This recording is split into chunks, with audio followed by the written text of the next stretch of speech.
Great. Well, then I would like to call the November 17th, 2021 Longmont Sustainability Advisory Board meeting to order. And could we please start with a roll call? Yes, Kate Collardson is absent. Mary Lynn is also absent. Adam Reed. I'm here. Jim Metcalf. I'm here.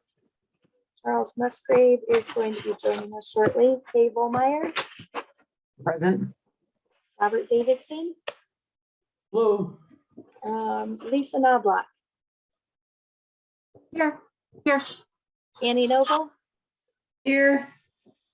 Francie Jaffe. Here. Debbie Seidman. I'm here. Debbie, did I pronounce your name correctly? Yes. Okay, And great. it's confusing, so I don't mind either way. All right. Heather McIntyre is here, and Susan Bartlett is also with us. And we don't have a council member currently because they have not made that decision since the election. So it will They're be probably in fighting it January. out. It's the most desired. It's the most desired board position. We all Yes, know you it. know it. Yeah. I think they're discussing that at next week's meeting. So it will be January when we have our liaison. But board chair, you have a quorum. Wonderful. We have a quorum. With the land acknowledgement statement, I'll read it this time, but I was going to float the idea that perhaps we could actually do this in a round robin in the future, just so everybody is saying it at some point. If somebody would also like to read it this week, that's fine. I can just go ahead as well. But I kind of thought that maybe in the future, instead of just whoever's chairing reads it, but I'll go ahead and do it. So we acknowledge that Longmont sits on the traditional territory of the Cheyenne, Arapaho, Ute, and other indigenous peoples. We honor the history and the living and spiritual connection that the first peoples have with this land. It's our commitment to face the injustices that have happened when the land was taken, to educate our communities, ourselves, and our children to ensure that these injustices do not happen again.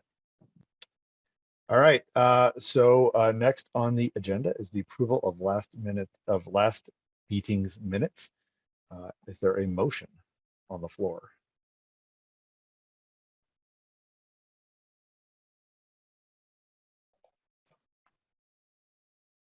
Yes. I will make a motion to approve the meeting minutes. Wonderful. Would somebody like to second that motion? I'll second that. All right, all in favor of approving the minutes from last month's meeting? Aye. Wonderful, unanimous. Now, as I would like to open it up to the public, invited to be heard. Each person wishing to speak would be unmuted to speak one at a time. It's your turn to speak. Please state your name and address for the record. You'll have 3 minutes for comment. Heather, do we have any public who wish to be heard this week? We did not have anyone reach out to us, so we don't have any present with us this time around. We did not. Well, we will fly on to agenda item number 7 then.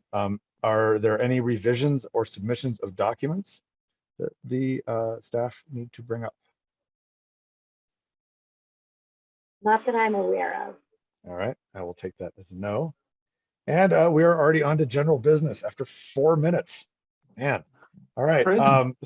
Yeah, I know we have two items. I'd just like to remind the board members to hold your comments until the end of each presentation. So after the staff have finished presenting, just for time's sake. We are going to start with the electrification plan update with Susan Bartlett.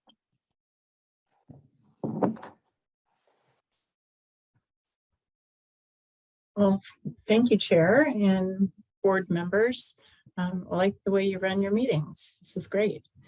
I'm Susan Bartlett. I'm a key account manager with the Energy Strategies and Solutions Group.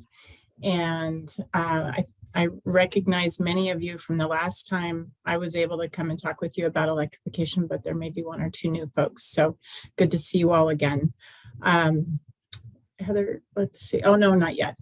Yeah, it was March when I was here last time talking about this. So I just wanted to share with you where we are and let you know any progress that we've made so far. And you can go to the next slide, Heather.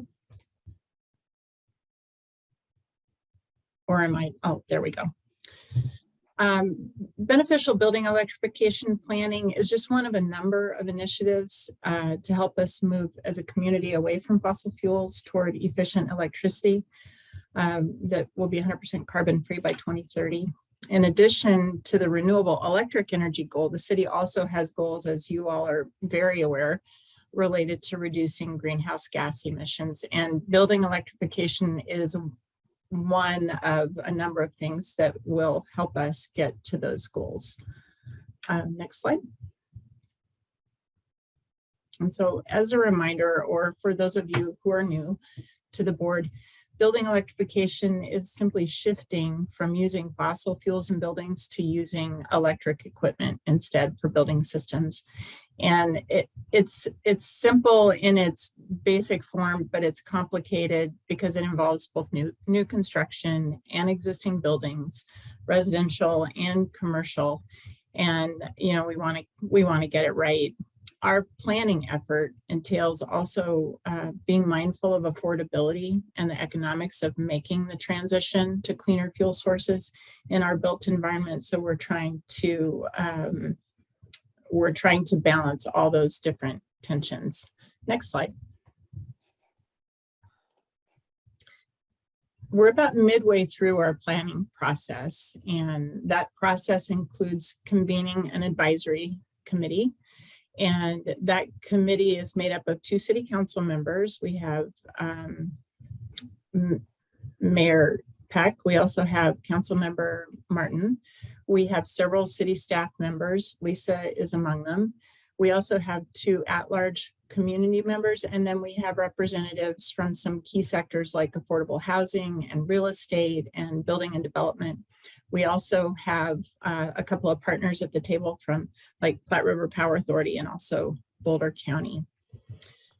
So in addition to our advisory committee, we began early this year with some market research that involved talking with contractors and consumers about some building electrification opportunities, their level of awareness, their understanding of what's involved in that. And we're also close to having some results of a cost benefit analysis that looks at those opportunities from that framework as well. In addition, we've been working with Platte River Power Authority on a study that looks at that is looking at grid capacity impacts that's associated with different electrification adoption scenarios. And of course, they're looking at their whole service territory, but we're hoping to draw some information that will be specific to Longmont. And this work is just going to inform our planning strategies and also more specifically kind of how we can implement in a way that works. Next slide.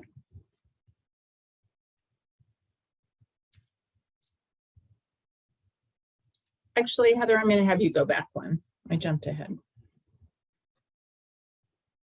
So aside from the research and the advisory committee, and the advisory committee is one form of stakeholder engagement, you all are another opportunity for stakeholder engagement. But we're looking at developing a communication strategy to communicate more broadly.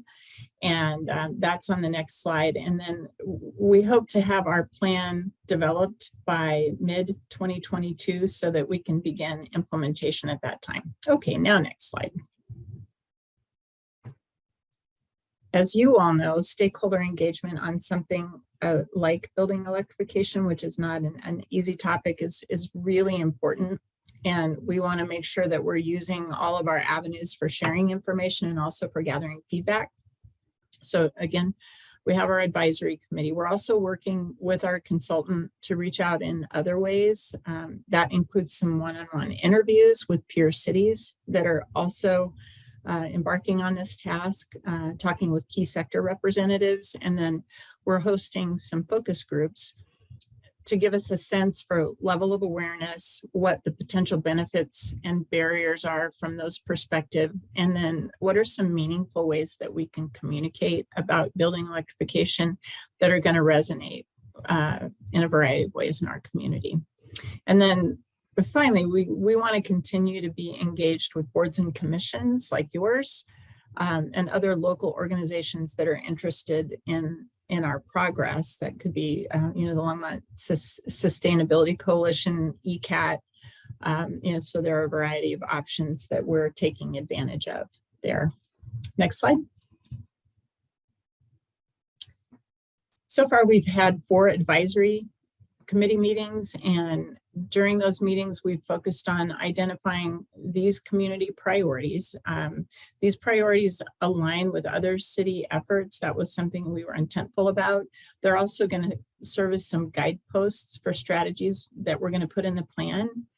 We've also spent some time building an equity foundation within the committee so that we have that as a lens, if you will, for evaluating what's going to go into the plan and how those things are going to be implemented over time so that everyone in our community is going to benefit. And we had our 4th committee meeting this Monday.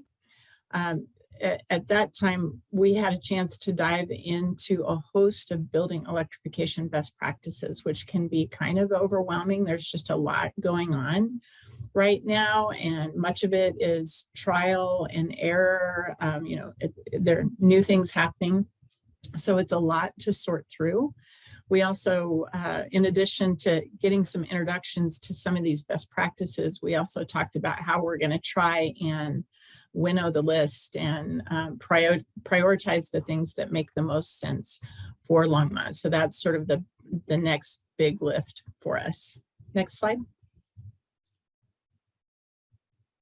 So as I mentioned, our current research efforts are going to wrap up at the end of this year. It doesn't mean we're not going to need to look at other things, but at least those things that we have underway are going to wrap up at the end of this year. There's a lot to do yet in 2022 to hit our goal of having a final plan at mid-year. And that includes identifying what the best practices are that we want to have in our plan. That also includes modeling some of the potential outcomes if we implement these practices effectively. So we have a consultant that's modeling some scenarios that look at timelines and potential emissions reductions and costs.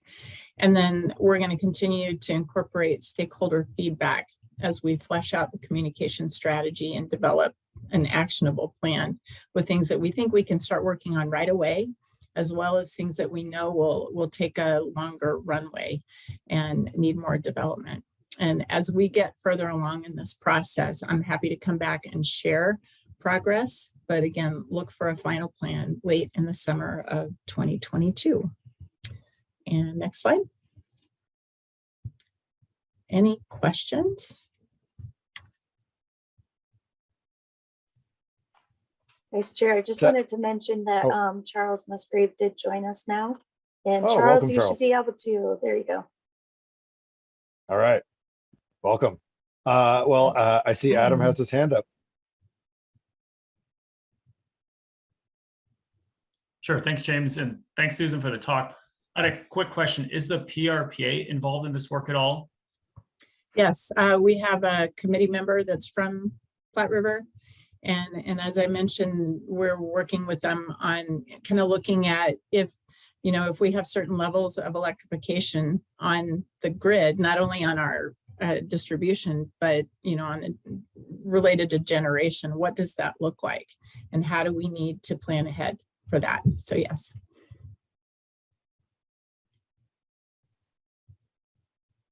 Yeah, Robert. Yeah, thank you for the presentation. For new construction, obviously we have a lot of say in what the rules are for that in Longmont. For existing buildings, what levers are we looking at? I realize we're still early on, but what carrots or sticks are we looking at using to try to motivate people to get on board in their existing buildings? Well, that is the conundrum, right? And I had a snarky answer, which was going to be magic or candy or something, but that's not a real answer. We're considering incentives. We're considering some policy ideas where, we would look at, if you get a permit to replace a certain type of equipment, what do you replace it with? We're looking at working with, folks that are doing benchmarking and they have to hit certain performance requirements. How do you do that? So it's a harder nut to crack for sure. I have a quick one. Yeah. I would say I know that city sales tax hits every business owner that does retail of any sort. Have you considered doing offsets or deductions off that to motivate businesses, or are you primarily just looking at residential right now? We're looking at both commercial and residential. There are many more opportunities that have been demonstrated on the residential side than the commercial side, as you might imagine. But we hadn't considered the tax consideration that you just mentioned, and I'll make note of that. Because I would say that would be a big motivator for retail and commercial to incentivize, I'll tell you that. Well, thank you for the input. I think it's a good option for us to put on the table. I'd just like to add, I know that our schedule on this board can get pretty jammed up, but I would love when the research phase has been completed to actually invite you back to get a synopsis of what some of the major findings are. I think it would be very interesting and informative from my perspective to actually kind of see how things are framed before the actual plan comes out. I'd love to see some sort of a kind of like a basic take-home points from the research and some of the modeling if possible. And like I said, I know that we're very busy, but I would love to find a time in the spring where you guys would be ready, and then we would also be able to have you back. Well, I would like to do that. As I said, it's really important for us to keep your board and other commissions and boards kind of up to speed so that we don't get to the end and have everybody say, what? Wait, we didn't, that's not what we thought. This is helpful for us along the way too. So if you'll work us in, we'll gladly come back. I say I'll gladly come back as often as you'll let me. The royal we. Right. Wonderful. Are there any more questions from the board or city staff? Looks like it. Well, thank you so much. All right. Well, We thank you for your appreciate that. time today. Yeah. All right. We will now move on to item B, 2021 Sustainability Review and 2022 Priorities with Lisa Noblo. Yeah, good afternoon, everyone. And this might be a pretty quick meeting. So I know normally our meetings are pretty packed, but I shouldn't speak too soon. But this is a pretty high level overview, and we don't have a December meeting, but I just wanted to take advantage of the opportunity since we actually did have some time on the agenda today. Actually, before I do this, is it okay if we take a minute to introduce Debbie, Heather? Yes, I wanted to absolutely. do that really quickly. So if some of you may be familiar, but Tim Ellis, who was our representative from Longmont Power and Communications, or LPC, on this board, just left us recently. So the new LPC rep is Debbie Seidman. So I'm going to hand it off to her for a minute so she can introduce herself.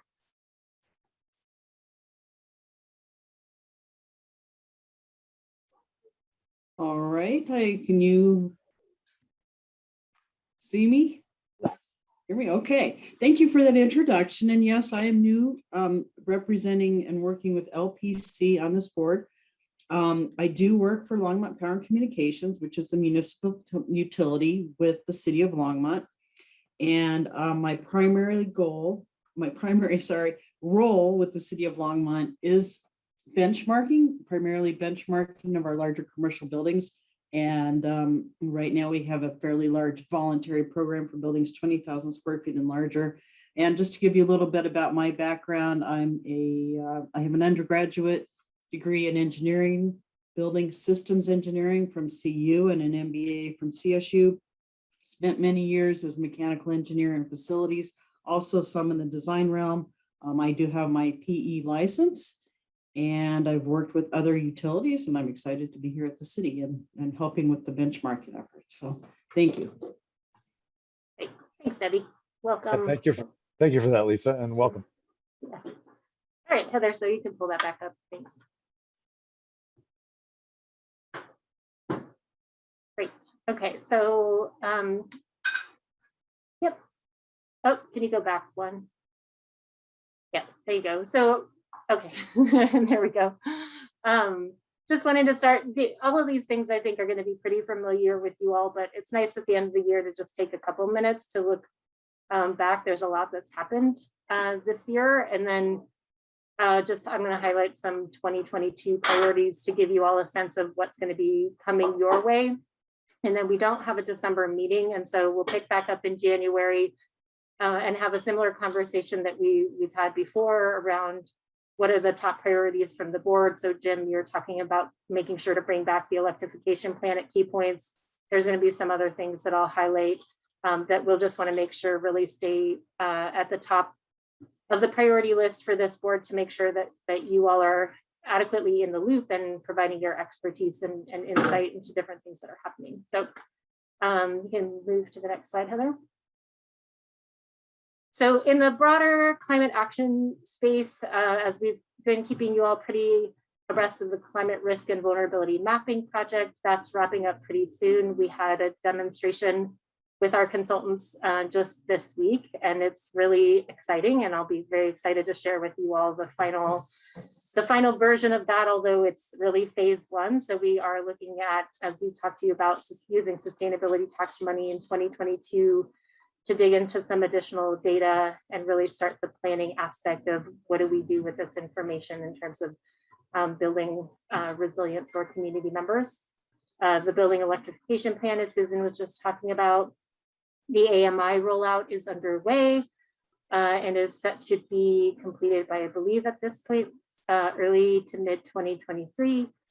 The zero waste resolution we did have to kind of put that a bit on hold because we lost a couple of key staff members in our communications department and our equity and engagement specialist who was really helping get our community engagement plan going. But Francie from the sustainability team has been helping me with that and engaging the equitable climate action team. And I think we're still on track to have that completed by mid 2022. But we're going to be playing a little bit of catch up with that staff capacity piece. And then the equitable climate action team is very much interested in doing a zero waste education project. And if Francie's on, if you want to jump on for a second and just give people the rundown of what that project is about. Yeah, and before that, I figured since this is kind of, I'll give a quick overview of all that kind of everything the Equitable Climate Action Team or ECAT worked on this year. The first half of the year, they had, I think we invited the board, had a big educational event as part of the Sustainable Resilient Longmont Earth Day, where they talked about equitable climate action and they gave feedback on different city projects like the climate risk and vulnerability map. That's actually going back to the group. They gave feedback right at the very beginning, and then they're gonna give some input to the final product in December, again, really focusing on bringing that climate equity lens to this vulnerability mapping. They've given some feedback on some different projects. Over the summer, they added new members. So there's now 10 members on the ECAT. It's about 5 members who've been there from the beginning of 2020, 5 new additional members.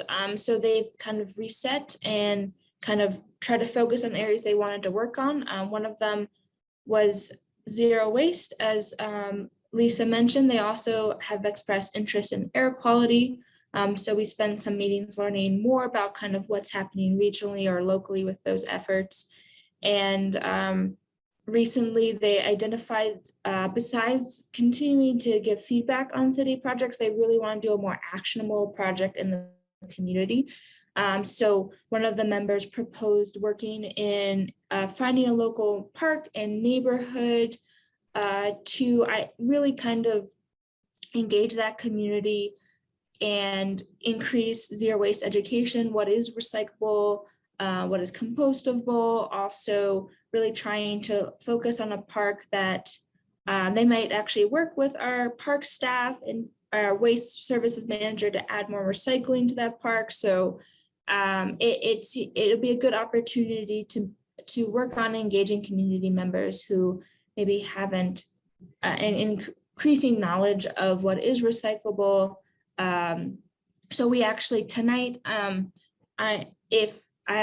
have to leave the meeting around 4:45 today because we have a big brainstorming meeting tonight with the group on where they want to go in that project. So I should hopefully have more updates for you all on where they're focusing on and what that looks like in January. Great, thanks, Francie. All right, Heather, you can move to the next slide, please. In the electric vehicle space of the Go EV resolution that was adopted by council at the end of September, which is really exciting, and that you all gave some feedback on. I did include your feedback around the hydrogen fuel cells and the, oh goodness, I'm sorry that I'm blanking on, there was another key piece of feedback that you gave me, and I'm so sorry that that's not coming to my mind right now, but I did include that in the council communication that went to council with that resolution. The DOE grant, I am very sad to report, we did not receive that grant. We had really high hopes of that. We got really good feedback from the DOE on that grant, and Tim Ellis, who helped pull that grant together and who's worked for the DOE and has done things on the grant side of things, said that really felt like that our application was really competitive, and that based on their feedback, we had lots of strengths and very few weaknesses. So I think that just indicates it was a really competitive pool, and they really did have to reach to find reasons to not fund our application, which is both disappointing, but I think also speaks highly of the proposal that was put together. And even though we didn't get that funding, it really put together a strong foundation and a strong team to go after additional funding opportunities that are now going to be coming through, particularly through both the infrastructure bill and the state transportation funding, and potentially some other funding sources. And our partners at the Clean Cities Coalition are helping us to identify hopefully some additional funding opportunities. We're probably going to have to chunk pieces of that out because that was a pretty comprehensive proposal, but I think it's okay. I think it gave us some opportunities to do that. So we'll definitely keep you all posted as that evolves. We are participating in the regional electric vehicle planning cohort that's being led by Excel's Partners in Energy Program and some other communities with Boulder County. And that effort, I think, will also really line us up as a region to do some collaborative fund securing, hopefully around regional things like EV infrastructure installation and things like that, and then continuing to work on our fleet electrification. Next slide, please. And then looking at 2022 priorities. Next slide. A lot of stuff around education and engagement. So Bernice is launching the compostable to-go-ware program with small businesses in partnership with Boulder County's PACE program. Expansion of the SOUL program, so especially with our additional staffing capacity that we're going to have in 2022. So we'll be continuing to recruit additional volunteer technicians as well as households for that program. We're going to be continuing the climate lecture series, which we launched this past year in partnership with the museum. We did it this past year as part of Earth Week, and looking next year, we're going to spread that out over the year. So have probably one lecture per quarter. The Sustainability Liaison Program, which is one of the strategies identified in the Climate Action Recommendations report. So we'll be getting the foundation for that program in place. And then working with, we are going to be rehiring the Equity and Engagement Specialist, and one of their key tasks is going to be helping to establish an equity-based community engagement template that we can use not only for sustainability and climate action work, but for city projects and programs across the organization. Next slide, please. In the energy space, the commercial building benchmarking program, which was also identified in the Climate Action Recommendations report. And as Debbie mentioned, that's the program that she leads. So probably in a couple months, we'll have her give you all a rundown of that program, and especially some things that are happening as far as state legislation in this area and how that impacts Longmont and businesses in Longmont or buildings in Longmont. Expanding the CARE program, which is the low-income energy efficiency program. Expanding commercial and residential energy efficiency. And then continuing with work on the distributed energy resources in partnership with that river. Next slide, please. And then lastly, as I mentioned, the next phase of the climate risk and vulnerability mapping, establishing the Climate Action Fund, which is a recommendation in the Climate Action Report. And that's a fund that'll be specifically to support low-income households and small businesses in any of our climate action work. So really establishing fund and revenue sources that can support transitions in policies and programs around, things like electrification or energy efficiency, building code updates. So looking at solar and EV readiness and electrification. And then last, as I mentioned to you all not too long ago with Aaron Fosdick from planning, kicking off the sustainability plan and envision Longmont updates. Next slide. And that's it. So pretty high level. It's a lot of stuff going on. Francie, if you want to jump in for a minute, since we have plenty of time, do you want to just give folks a quick snapshot of water conservation priorities for next year? Sure.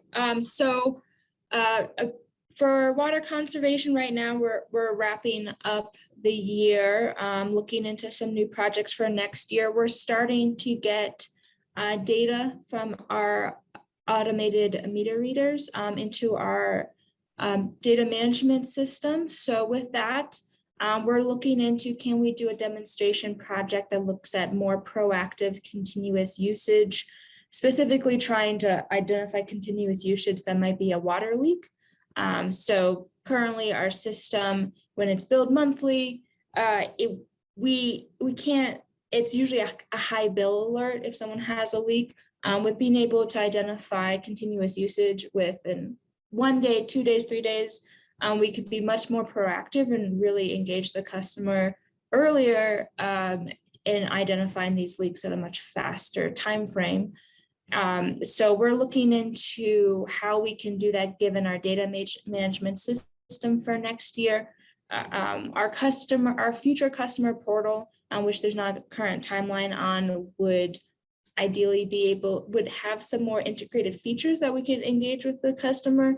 That there's not a set timeline for when that will be updated. So we're trying to figure out, are there other ways we can start and maybe like a specific neighborhood kind of trial how to notify the customer, what information to provide, so that when we do launch that customer portal, we can be really effective in how we notify people about leaks. So that's a project upcoming for next year. We are continuing with our normal efficiency works, commercial rebates and residential rebates. We did this fall start to see an uptick in commercial participation, that we've seen kind of steady participation on the residential side. So hopefully we can see a continued increase in commercial participation. And then Resource Central, we're continuing our normal programs as well as continuing the income qualified Garden in a Box program that we started this year. We're continuing doing a lot of work across the organization, but especially with our planning department and our effort to try to integrate land use and water use planning. So last year we supported kind of a document about how to transition your landscapes. This year, we are helping to support the sugar mill project to make sure that they're factoring in low impact development, water conservation practices into that project. And next year, we're talking with supporting planning and developing a more detailed plant list, so that when developers or redevelopers are going and pursuing their designs, instead of just having a very open-ended, please install a xeriscape, they'll actually have a list of reference, and that'll be easier for us to review as well as the those developing plans for us to review. So we hope this can be a step in towards having kind of new development or redevelopment, having more water-wise practices. So we're looking for more opportunities with planning and across the organization to do that. And then next year, we will start our water efficiency master plan update. So the update is required by state law to be complete in 2024. We're starting early because if for the board members who were here last year when we were doing the climate action recommendations report, there was a water conservation recommendation which the board as well as staff recommended that instead of pursuing the kind of increased water conservation goal in that recommendation, instead staff reevaluate the current water conservation goal and determine whether we should increase it and to what amount. So that's what we're hoping. That's why I wanted to start the process early, look at most recent climate data, see if we want to continue with our current water conservation goal or propose different goals to City Council. And then once City Council has made that decision, we'll then start to actually develop more in depth the strategies that would go into our water efficiency master plan. So we want to start that process early, and so that we can do that by 2024. That's my update for upcoming priorities for next year. Thanks, Francie. And my internet, I think, just kicked me off Zoom for a second. So I'm back on, but if for some reason I disappear or you guys can't hear me, that's what's happening. But any questions or comments on any of that? Just one question, is the DOE grant something that can be resubmitted? That's a Or was good, it that's a good Yeah. question. From what I recall, it's not a program that has like an annual cycle. Okay. And I think from what I understand, and Charles, you might have a better understanding of this, is that sometimes they just have pots of money and they'll go through a grant cycle to spend down that money. And it's like, it may come back at some point and it may not. I don't think there's any guarantee. We'll definitely keep an eye out for that for sure. But my understanding is no, but I wasn't as directly involved in that grant writing process. Charles, do you know, or do you have any insight on that? I think that's right. I think this was a specific FOA specific call for proposals that we were responding to. That's not an ongoing program that you can apply to every year during their open window. Right. So, are there other questions for Lisa or Francie while we have them? Yeah, but Adam. given this is a huge focus. Oh yeah, thanks, Jim, and thanks, Lisa, for the presentation. I was just going to ask a follow-up question to Jim's. For the DOE grant, how much of that could be used for other grants? Like, for example, the materials that went into that, and what sort of opportunities are out there? Yeah, so that's what we're hoping, that we can actually essentially recycle that application for, we don't know all the details as yet in terms of the infrastructure bill, and we know that there's a ton of money in there for EV infrastructure. We don't know yet how much is going to come down through the states, how that money is going to be dispersed. We don't know those details as yet, but there is also state funding from the transportation package that was passed last year that also has a focus on that. So Phil Greenwald, who's our planning manager, who has been to this group a couple times, he's keeping an eye on that. So we have, as well as Audra, who helped write the grant, is looking out for those additional opportunities. And as I mentioned, our partner at the Clean Cities Coalition has some ideas.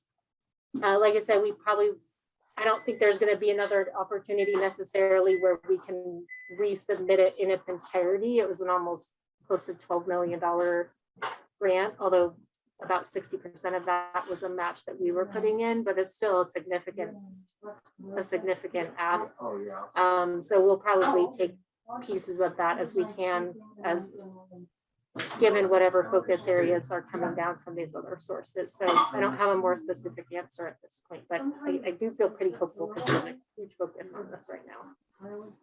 Yeah, Charles.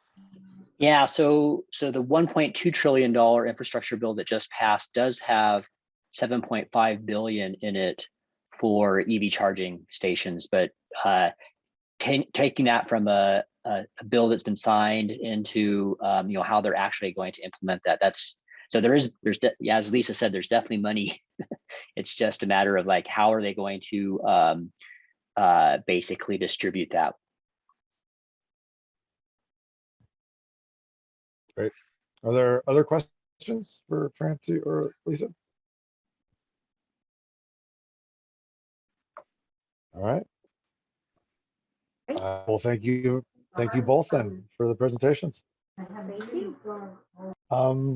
We are now on to other business. Is there any other business that is not listed here? I don't have any on the agenda. Going to assume that means no.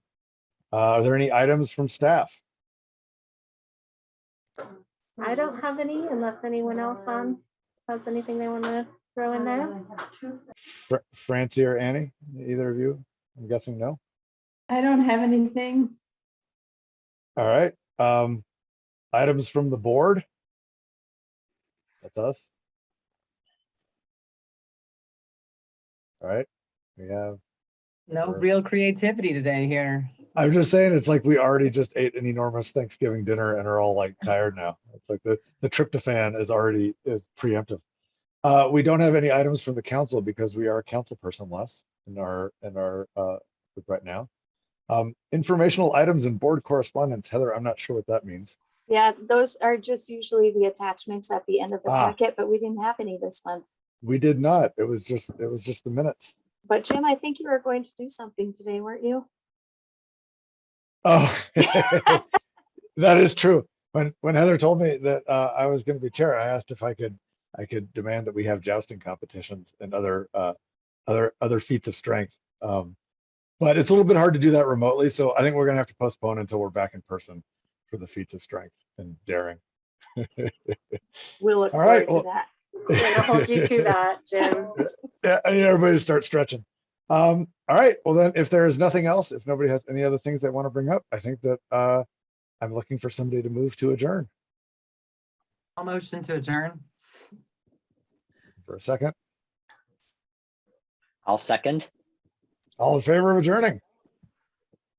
Aye. All right. Well, thank you, Aye. everybody, and have a wonderful holiday season. Thank you. We'll see Thank you in you. January. Happy Everyone, holidays. See take you in care. Take 2022. care. Everyone. Thanks.